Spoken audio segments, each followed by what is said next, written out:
We just started talking to ourselves early and I forgot to hit the go live button. We're back. Me out here. Welcome to Roundtable Progress and Podcast Network's coverage of NXT. Also coincided with Wikipedia pinfalls. Like I was starting to say earlier, but while we started talking about all this stuff about coexisting and everything, um, but I'll do the same intro again. It wouldn't be this way without starting back Wicked Crazy Pinfalls or streaming anywhere without the one, the only Fightful's own Rob Wilkins. What's up, bud? How you doing? Hey man, thanks for having me. I'm glad you're back. It's good to be back on doing a show with you. It's been a long time, and Yeah, we've this been is talking for 8 minutes just without yeah, being on live just for us. yeah. So it's just kind of like Groundhog Day. So I'm just kind of repeating what I said, but it's good to be back on with you. I mean, this is where I started. My first time ever on a podcast was with you on Wicked Crazy Pinfalls. So kind of like a full circle thing, being back here. It's greatly appreciated. You know me, if I can make it work, I'm gonna be here for you anytime I can because I wouldn't be at Fightful without you, in my opinion. So you got that bug like in me, like to like realize that I can do this. And in my opinion, I get to do a show on Fightful.com, which has been the best place for wrestling news in the past. I would say. Well, I've liked it since I've started going to Fightful.com, but I think it's been the best website to get news, but I am biased, but I am very glad to be here and thank you so much for having me I, again. I, I'm not gonna complain. I said this years ago. Believe it or not, as crazy as it is, it'll be 5 years since my mom's been gone. And I said that Fightful, after everything I was going for, was the key thing that changed my world and made me do something like this. You and Sean and Warren and a lot of other people pushed me to do this. So in a sense, I should thank you for that. But anyways, what I was telling people while we were chatting for 8 minutes was I haven't been doing this because of a few other things. Like for me recently, since November, it's been mostly health ish stuff I've been trying to focus on. My ankle's not in great shape. My toes not in great shape. Physically, I'm not in great shape. So, and also up in my head. So I'm trying to fix everything and stuff. I think, and my doctor's starting to think that maybe I had what they call a cognitive seizure. It's kind of a new thing that they're trying to figure out. But nonetheless, I've always would pop on here or in the chats and stuff, watch you and Maggie's your success and watch everybody and stuff pop in when I can. And, it's also difficult because, having a son who's 18 months, who's so rambunctious, this kid's got such a big motor, Rob. Oh my fucking God. Oops, sorry. I swear I shouldn't be. And I'm apologizing for that. But it's just, I, I'm so proud of this kid and I'm so excited.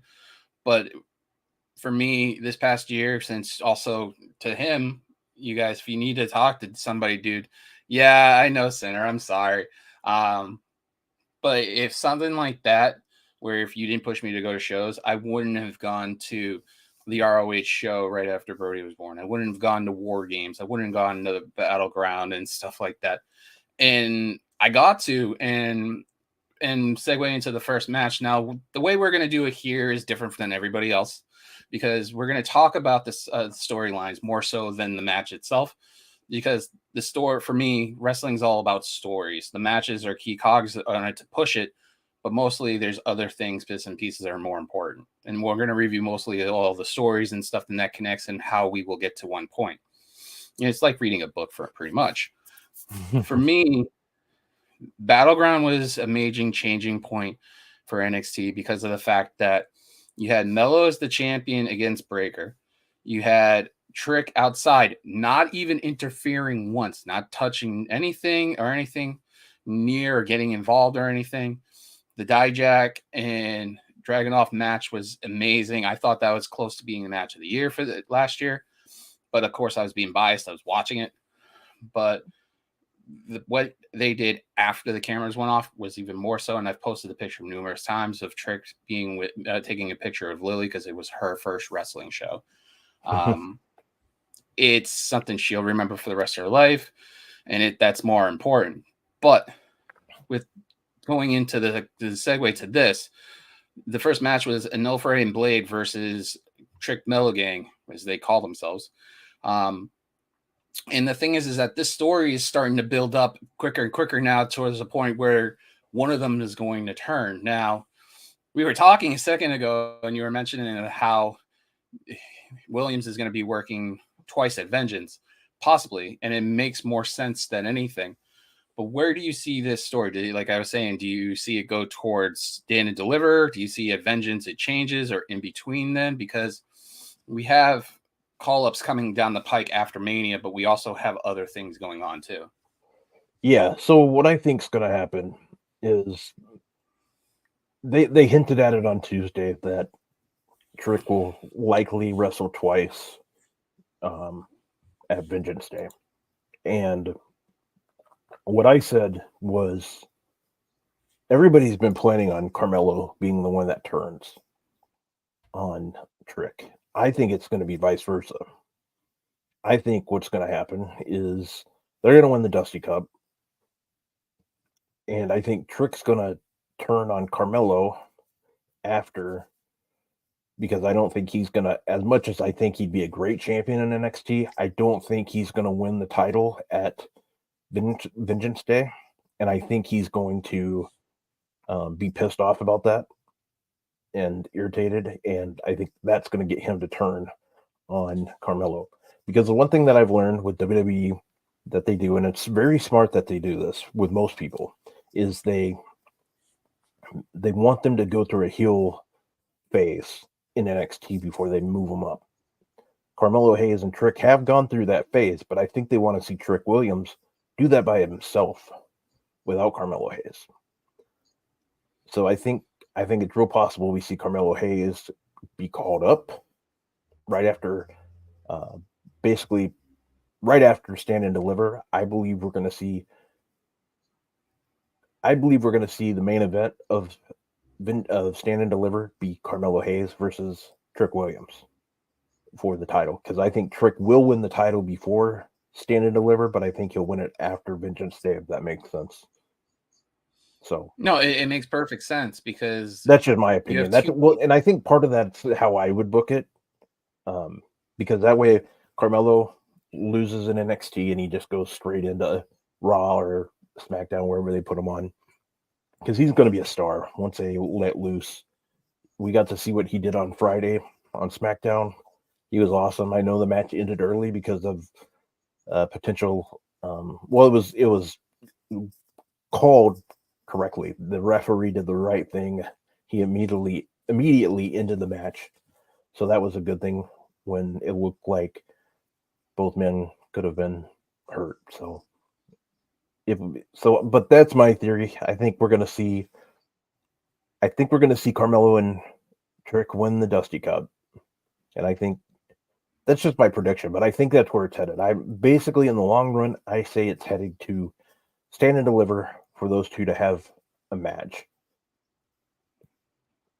I mean, for me, it's going to be one of those things with Melo and Trick where it's just going to lead up to, like you said, Williams is going to turn over, or the better half is that you could have Hayes turn on Trick at the end of their match at the Dusty Cup to make him injured to the point where he can't face, Ilya, and it sets Williams off and everything else. And Ilya's like, I have no opponent, and somebody that is not even on the roster that they might be coveting in the free agent pool or whatnot, I don't know, could come in and take that shot. Or, Alexis. That's a good idea too. I didn't think of that. Yeah, so Alexis King could actually walk right in. The formerly known as Brian Pillman Jr. could just waltz in. There's multiple pieces here that makes it more understanding how it goes. But the interesting part about it is that they're driving the fact that this is like an old school, and Sean's running the product, so this kind of makes it interesting. Him and Kevin, when they were Diesel, Kevin was Diesel back in the early 90s kind of thing, where Sean turned on Diesel, if I remember right. Of course, I'm going to be 43, so it's kind of hard to have a good memory at times. That's the other thing they're trying to fix. But it's awesome to see them pulling some of the old stories back and making it more relevant. But of course, years ago when we were talking about NXT, you and me and a couple other people, when 2.0 was, a lot of people were like, this thing is going to be crap. And now the way things are going, it kind of has the beginning feels of the old black and gold NXT, which is great because you have something to like sink your teeth in. And I'm the only one will die on that hill, by the way. So, that's the thing. The show, like all three shows, and when I say three shows, I'm talking, well, four. I'm talking Raw, SmackDown, NXT, and Dynamite, and I'm not including Collision, but I mean, all three brands, I would say, they all go through phases where not every episode's going to be the best, and that's the thing about NXT. They've had a lot of great weeks lately. Sometimes there's a hit and miss, and right now I think for the most part they're firing on all cylinders, so it's a good thing right now.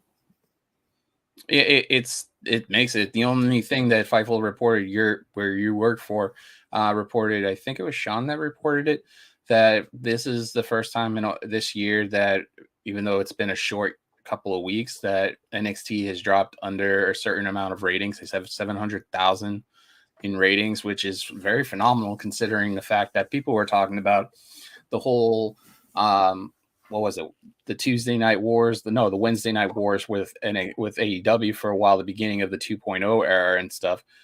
And now, you look at the ratings and stuff, because people say ratings don't matter. It kind of matters in television, where to give it a barometer where your viewership is going.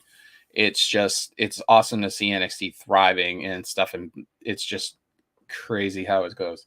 So, yeah, what's your opinion of Oberfenning as North American champion within a week of winning that the breakout star contract? The dude is going to be absolutely just fire. He's going to be a star, and I mean, what else can you say? He's doing great on the mic. He's big. He's powerful. I mean, he reminds me of so many different people. He reminds me of. He has a Batista look to him, like as far as like size wise and muscles. I think he's good on the mic so far. So he's going to be a stud. He really is. He's going to be a stud for the company. I'm glad they put the title on him, and I'm glad they're giving him some mic work. He's going to be good. And I'm anxious. I shouldn't say anxious, but I'm excited to see where they go with him. I think the sky's the limit with him. I really do. And he is damn good at what he does already. So he's 25 years old, and I mean, he's going to be coming into his prime pretty soon here, in my opinion. I mean, a couple of years, but he looks good already. So, in my opinion, he's already impressed me more than, oh goodness, what's his name? I can't remember his name. He's the guy with Robert Stone right now. He's either way. I know who you're talking about. Yeah. I just can't say he's the name off the top of my head. Yeah, he's already impressed me more. Kyle Bloom's kid. So, yeah. So, anyways, but yeah, Oba's going to be great. He's already great, and I mean, it's really early to say where he's going. I liked his little thing with his little back and forth with Dragon Lee this past week. They did really good. They did really good making him look like they made him look like a chump. Basically, they made Oba look like hey, this day and age is over of the open challenge matches. I'm done with that. So it's one of those things where it's good. They're going a good route with him. And I was thinking it's Von Wagner who I was thinking about. So yeah. I mean, that's really all I can say about it. It's funny because like Dragon Lee is like the in between right now. He's kind of like where Gargano Ciampa was doing, where they were going in between Raw, SmackDown, and NXT for a period of time. So he's going back and forth. like the LWO is right now. They're going back and forth, which is great because it gives him more TV time and more interaction. But I think he basically had a point that he never got a rematch for it. And now you have Oba literally wanting to dodge him a little bit, which is going to end up biting him in the butt because he'll end up having to defend that vengeance anyways, right? At some point, that's going to end up happening. I put in a private chat with the Roundtable crew about how they should put Almost with him if they bring him up originally as a tag team in about a few years. And before everybody criticized me before it, I know there's people going to. He's going to be growing into a great talent, an immense talent in NXT and WWE overall. But if Almost is there and Almost has more and more seasoning to it, and he's like a pure veteran, even though they're talking about possibly making him a special attraction, it helps Almost get out of that role of being quote unquote a special attraction, and it gives Oba somebody to lean on to learn from. So I mean, you've got a little bit of both, but right now that he's going to be NXT champion probably this time next year. If they keep him on a steady path and just feed him opponents that are credible, it's just going to be fun to watch. I see your point, but I think the best thing for Oba is to keep him separate right now.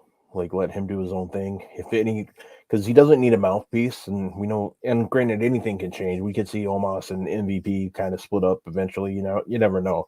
But right now, I think it's too early to tell with Oba and thinking about putting him with anybody. Omos, I mean, they haven't put him on TV in months, so I mean, he's just been wrestling live events. But I mean, and it's real early. Things change. We know that. I mean, they tried with AJ Styles and Omos, you know, and it just didn't work. So, and if you can't. So do you think like next for Oba, it would make more sense just to, let's say we're in January, by like November, you give him an NXT title shot at that point? Oh, I would. Yeah, if not sooner, he'll probably get one. I mean, the way they're already promoting him and the way the crowd goes for him, it wouldn't surprise me if we see it by this summer. Honestly, like a title shot. I don't know if he'll win it, but I can definitely see the way it's going. I can see it going that route. Pretty much, he seems like he's more so. And we got a bot. He seems like he's more so like Hook a little bit in the spec that with Hook, with especially last night, he was basically a diamond in the rough, and he finally just got that polish and shine, and now look what happened. So I see what everybody's pointing at. I think it's going to be a long, drawn out process because for me, when Breaker came out, they were shoving Breaker down everybody's throat. And yes, he's really good, but now it feels like he's kind of gotten all hype, did everything right, did everything, and now he's just sitting there waiting. So, I mean, I don't want them to do the same thing with Oba, just bring him out there and just holding on to him for the long period of time if they really think he's ready. But I mean, what do you think about the whole thing of them doing the underground now? The whole NXT underground. I don't bringing like back some of the old school stuff there. I mean, I'm okay like with it being here and there, but I don't want it to be. I definitely don't want it to be a weekly thing. And I would, if they do it at all, I'd prefer it to be like once or twice a year at max. I just was never a big fan of it myself, but that's just me. Yeah, it's going to be fun to see what they do with this. I mean, Eddie Thorpe was in this, and Dijak came in and basically said that he'll take care of Bear Hill himself. But then the next segment ended up what we were talking about earlier about, Trick Mello, about how they were hyped up about winning their match against Donolfer and Blade. And, Dragunov shows up and says, hey, by the way, I got cleared. You have your NXT championship match at Vengeance Day. It's like, okay, now you have to figure that out. And we've already talked about that. But that interaction where, he said it looked at him and be like, dude, what the hell? kind of thing. Yeah.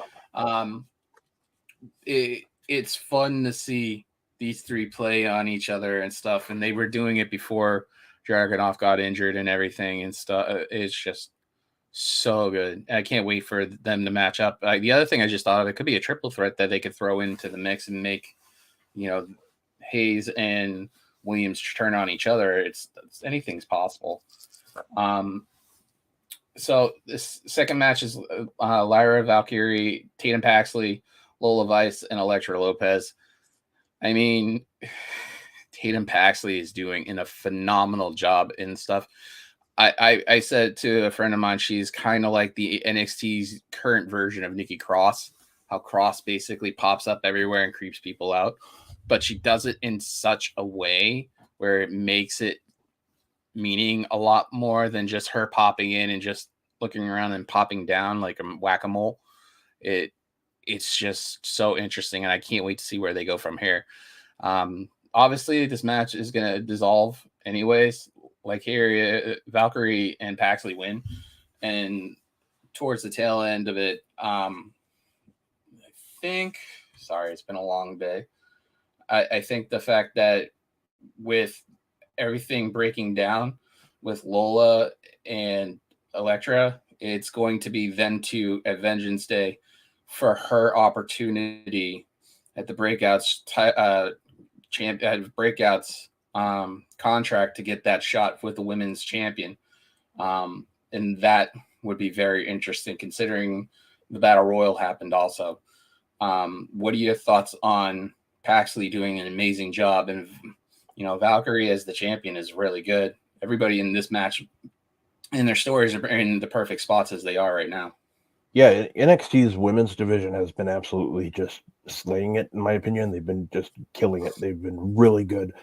Lyra Valkyrie being a good champion. We're going to see her take on Roxanne Perez at Vengeance Day. So we got that going on. And we already know Roxanne, there's a possibility she might do Royal Rumble again. You never know. But they've all been killing it. Elektra Lopez has been really good on the mic with her segments that she's done with Lola. Tatum Paxley, like you said, she's been great. She's awesome. Even Kiana James has been really, really solid. And the thing is we've actually seen the Tiffany Stratton and Fallon. That's Fallon Henley. That whole segment last week with Tiffany being a farmhand was funny. Yeah, I enjoyed it. I thought it was really good. Granted, this might surprise you, but I saw some negative reaction to it on Twitter, but I was entertained, and guess what? That's what WWE is shooting for. They want to entertain. They don't, for the most part, they don't care what Twitter says. They do to an extent, but not as much as people tend to believe they do. For me, it makes more sense because isn't the Dusty Women's Cup coming up soon? They haven't announced it, but it makes more sense if they're going to do it after Veterans Day. Yeah, it's coming soon. I'm not sure when, but it's coming. Well, I was making a prediction that Tiffany and Henley will team up and they'll win the Women's Dusty Cup because that makes more sense. They're pretty much the strongest women's team right there, unless you bring, Chance and what's her name? Kaden Carter down in order and have them as part of it and try to defend the titles and put that on the line instead of a contract. Yeah. That'd be interesting. But right now you have them. They're both WWE women. No, they're all three brands champions because they unified the NXT Women's Championship. That's true. That is true. Didn't think of that. So they're the unified Women's Championship. They're just using the WWE Women's Tag titles to make them more prevalent. Yep, exactly. I didn't think of that part. So, Rich Holland versus Coffee. Holland on a redemption track. That's what the story they're going with is. It's interesting to see after the whole thing with Elio that changed his perception. Like the whole thing of him injuring Ilio, him being injured previously with the whole War Games match with Pat McAfee and all of them and stuff. It's pretty cool to see how it progressed and him being in this match. I mean, Coffee gets a drop kicks Holland into the turnbuckle. You know, Holland wins via pinfall. It's going to progress a match where you're going to end up having, you know, Gallus versus Holland and some aspect with two other people with them in the NXT division. And just because Tyler Bates is officially now a main roster talent. So it'd be fun to see that again, but just in a different aspect. But what do you think of the possibilities of Holland being a champion within this year? You're mute, bud. Sorry about that. I don't I was like, you're muted. I don't see that happening for now. I mean, I don't, not that he wouldn't be a good champion. I just don't see him doing that in NXT. I think this is just like a temporary thing. I could see him working with Sheamus when Sheamus comes back. So I think this is just a temporary thing for Ridge Holland to do something in NXT. I don't think he'll be there long. I think it would be a good idea for him to stay with NXT for a lot longer than a short period of time, just because of the fact that, one, it gets him more on TV than being on with Pete Dunne and Sheamus and stuff, being stuck in a tag team with Pete Dunne, which I'm happy about that they're getting rid of the Butch name, by the way, and going back to the way he was supposed to be. But it's just amazing to see the progression of how Holland wants to be pushed and get opportunities. And a lot of people don't get that, which is fine because he deserves it. He works hard and stuff, and he's helping out the talent down in NXT also. It's a win-win situation, basically. Yep, exactly. We get an anonymous video and NXT video. JC Jane wishes Thea Hale and Carmen Peva good luck in the Battle Royal. We know who wins that, but still I want to talk about that with a couple other things. LWO with Selena Vega against Duke Hudson, Riley Osborne and Andre Chase in the corner in the first match of the 2024 Dusty's Cup. Obviously, the Trick Mellow was the second match of the night. It ends up with the LWO winning it with a 450 splash to pick up the victory.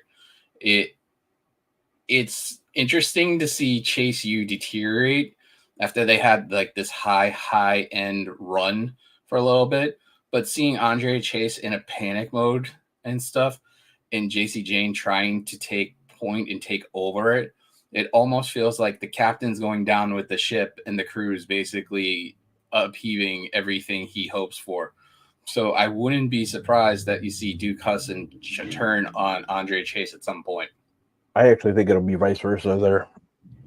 I think it's time for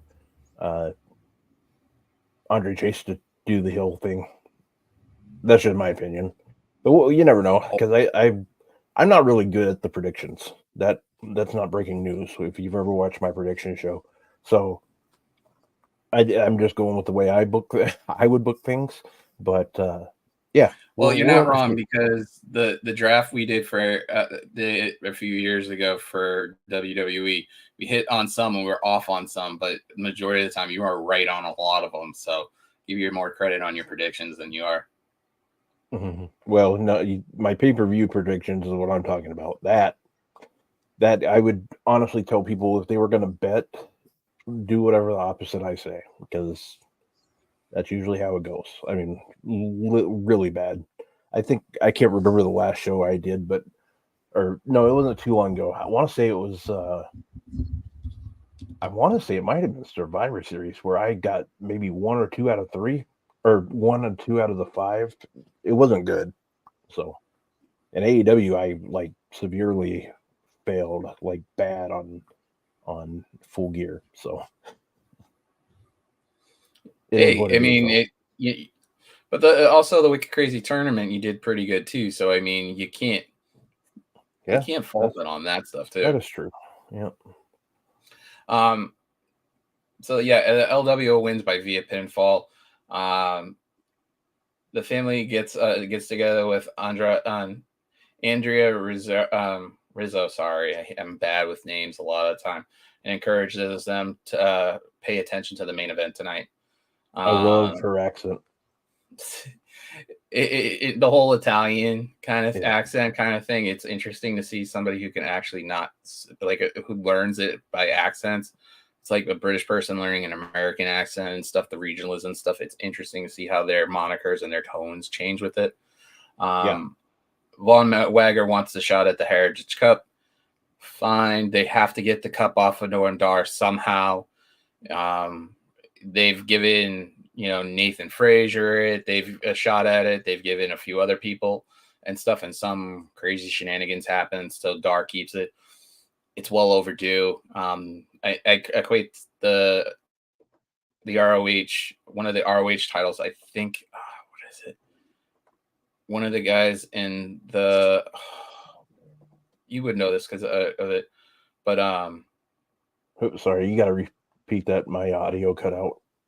Yeah, it's fine. I was saying like with the Heritage Cup, they have because Wagner wants a shot at it.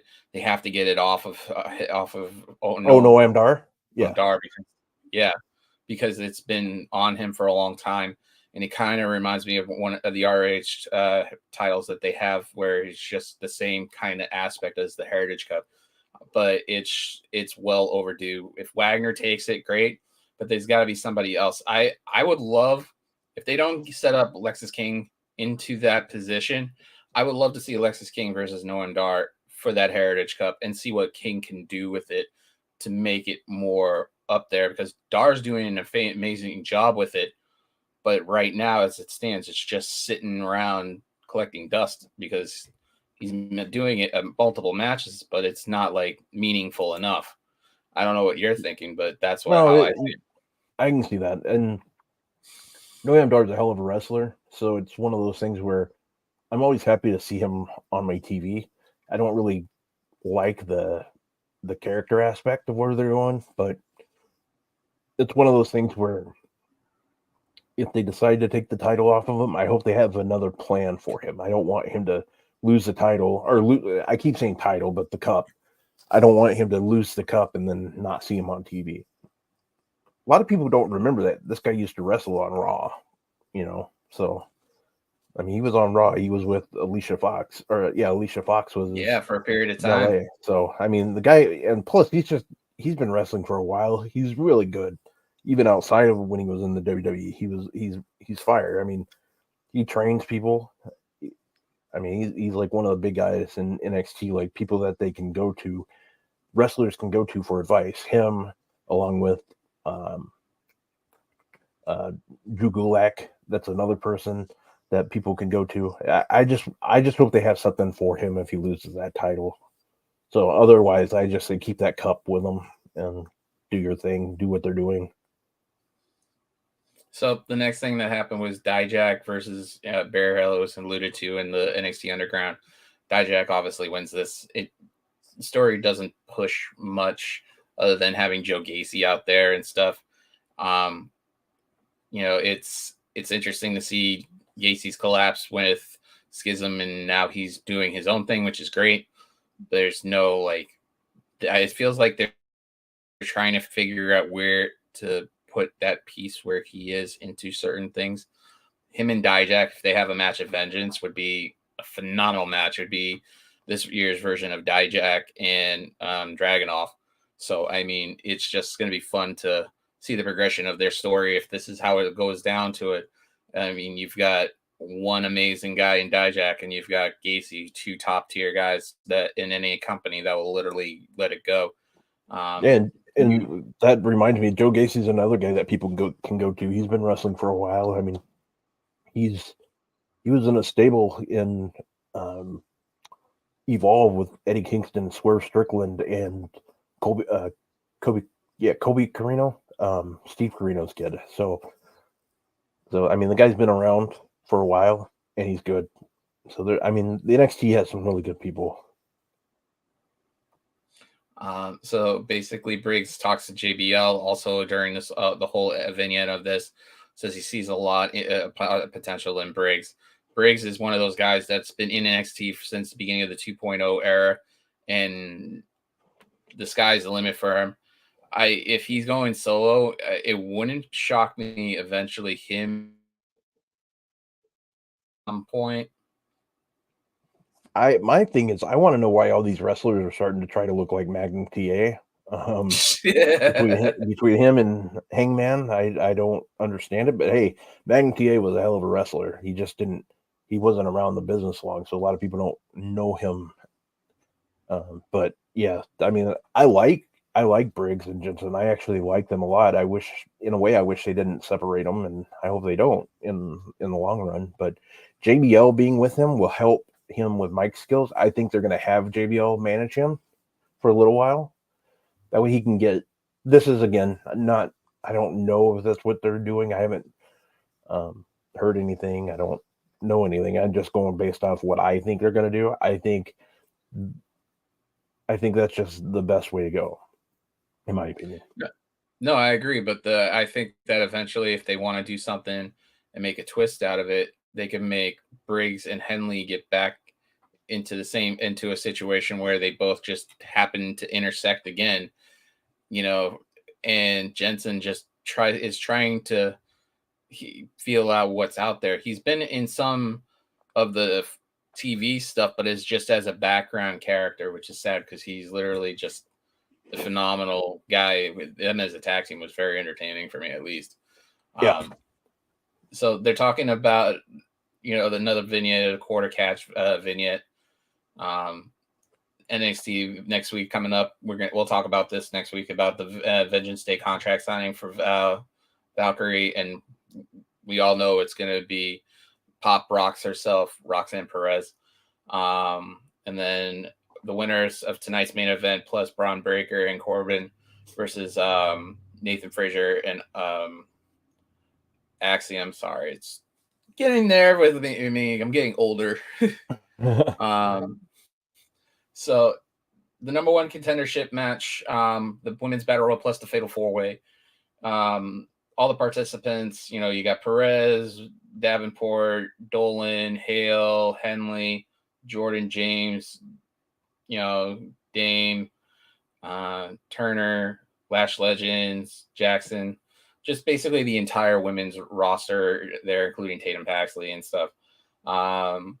So the order of the way things happened is that Jackson was eliminated, Rizzo and stuff. I won't go into all of it because that will take us a while and stuff. But yeah, and the one thing too that they added another person, Maddie Rinkowski, who was known as Ren Sinclair, now in NXT. She's a hell of a wrestler. You've seen her on AEW, Dark AEW, so she's good, and she's going to be a great asset in NXT. So eventually we get into the fatal 4-way aspect. You get Perez, James, Henley, and Jordan, and Roxanne Perez wins the match. I like how she's turning into Cora Jade a little bit in aspects of it, the dark clothes and everything, the very, very intense version of herself. And it's going to be fun to see her and Valkyrie go at it at Vengeance Day. We'll talk about that next week about how that will go and stuff like that. But the major announcement that came out, multiple news outlets and Fightful also announced that Cora Jade suffered an injury over the weekend. Yeah. And the crazy part about all is that it was her birthday weekend also. So that's really hard to swallow. She got it at a local show, a house show that happened.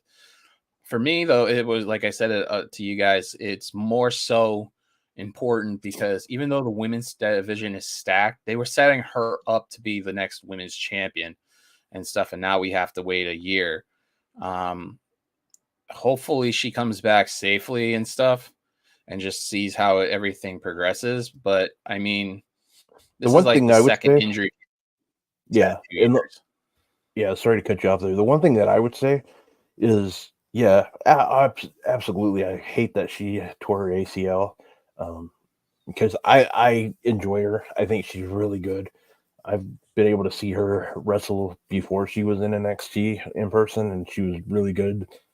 and she still is good. And I think her being away, granted, she was already away for a few months before just coming back, but I think maybe with her being gone a little while, that'll make her even bigger when she gets back, more popular. I think that'll help her in the long run. I think it'll do wonders for her. I think it's actually. I'm never going to say an injury is good by any means. Never going to say that. Character wise, I think this will help her move up to another level when she comes back, because people will be excited to see her again, because she's really well liked. Even as a heel, she gets a great reaction, and I think that reaction, because people will miss her, will just go even higher. Look at Bayley. I mean, granted, they brought Bayley back as a heel when she came back from her ACL injury, but she had a hell of a run, so, and still is on a good run. Yeah, damage controls. I love the damage control segments. I think they're great. And so, I mean, I'm comparing apple and oranges right now, but I think Cora Jade I think the sky's the limit with her. I really do. I think NXT's women's division is top notch. I've used that word twice, 2 or 3 times already, I think, but they got a good thing going. Cora Jade will come back. She'll be strong as hell, be ready to go on TV. And I think you need to bring her back as a face, because I think the crowd will want that. So it absolutely sucks. She, like you said, she got injured at a NXT house show in Fort Pierce this past weekend. So it sucks. I hate that she got hurt, and I hope she gets better. I hope she returns soon, because she's good. She's real good.